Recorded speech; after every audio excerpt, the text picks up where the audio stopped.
মা, ও মা, আজকে কি কি রান্না করলে তুমি?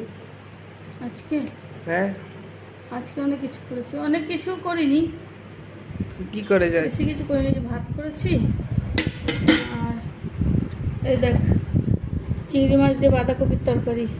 এটা তো পাপাও খুব ভালো খায়, হ্যাঁ হ্যাঁ, খুব সুন্দর বানিয়েছে।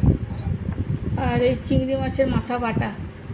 বাহ, এটা ভিতরে কাটা থাকে না মানে? না, কাটা কুটা কিছু নেই, কিছু নেই। আর এই দেখ ভেন্ডি সিদ্ধ, বাহ, আর এই দেখ চিকেন করেছি। এটা একদম ঠিক কাজ করেছে, কারণ কি বৃষ্টির সময় বন্ধুরা একটু চিকেন টিকেন খাওয়া দিয়েছি। দেখলে? ভালোই আজকে রান্না করেছো। আজকে বাজারে যাবে একটুখানি, পূজা তো আসছে। হ্যাঁ, অনেকদিন যাই না, আজকে গেলে কিন্তু হয়। যাবি? যাবো যাবো, আর কলেজ থাকে ওই জন্য যেতে পাই না, তো আজকে যাবো। তো আজকে মায়ের সাথে বাজারে যাবো বন্ধুরা। তো দেখলেন আজকে মা কী কী রান্না করলো। তো ঠিক আছে, লাইক অ্যান্ড সাবস্ক্রাইব করে দেবে।